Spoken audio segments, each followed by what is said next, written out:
গত 6ই নভেম্বর মুক্তাঙ্গন রঙ্গালয়ে মঞ্চস্থ হয়ে গেল প্রত্যাবর্তন নাট্যগোষ্ঠীর নাটক মৃত স্বপ্নরা।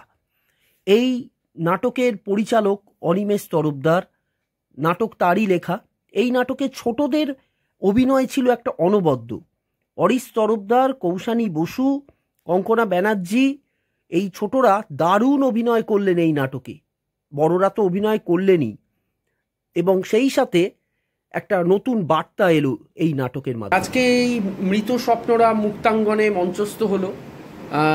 তোমার অভিনয় দেখলাম, তোমার এই অভিনয়তে আসা কিভাবে এবং তোমার নাম পরিচয় দিয়ে বলো। নমস্কার, আমার নাম কৌশানী বসু। আমি প্রত্যাবর্তন দ্বৈত নাট্যগোষ্ঠী থেকে অভিনয় করছি 3 বছর ধরে। তো আমার এটা হচ্ছে যে মৃত স্বপ্নরা সেকেন্ড শো। তো আমি এটাই ভাবিও নি এত সুন্দরভাবে হবে। সবাই খুব মজা পেয়েছিল।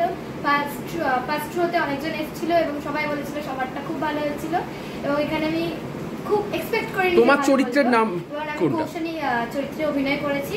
আর আমার নাটক শেখা হচ্ছে যে স্যারের থেকে, অনিমেষ তরফদার। ওনার না শেখালে আমি কিছুই পারতাম না। প্রথমে যখন এসেছিলাম কিছু পারতাম না, তারপরে স্যার যখন শেখালো আস্তে আস্তে আস্তে অনেকটা বেড়েছি।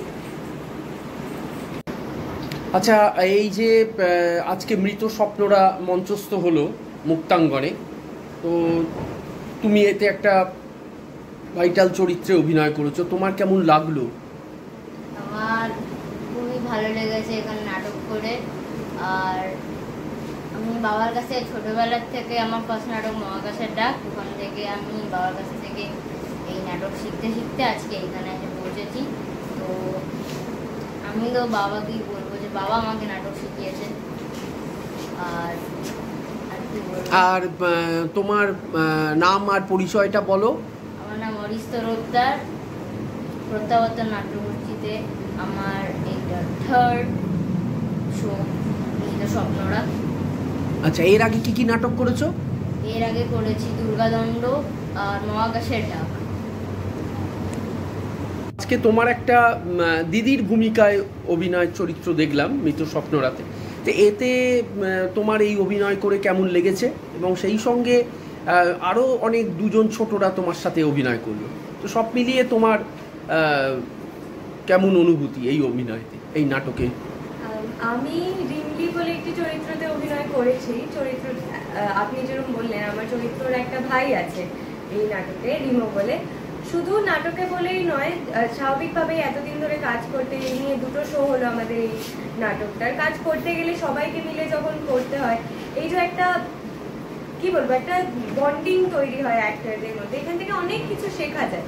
আমি নিজে যেমন ছোট বোন হয়ে এসেছি, তো এই যে 2জন ছোট আমার থেকে আছে, তাদেরকেও সামলাতে হবে, একটা রেসপন্সিবিলিটি ফিল করা ওদের প্রতি।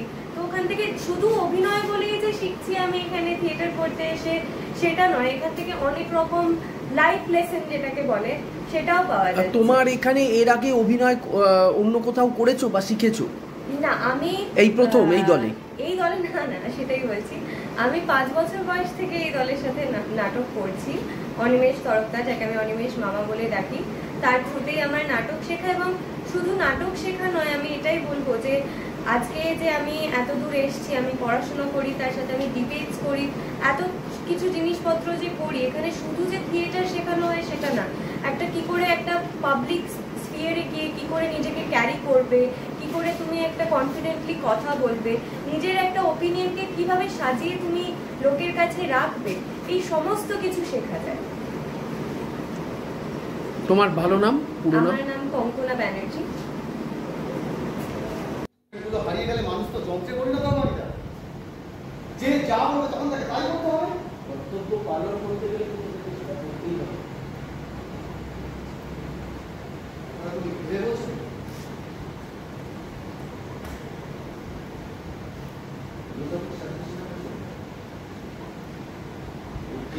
সমীকরণগুলো ঘাটতে গিয়ে আজ এই অবস্থায়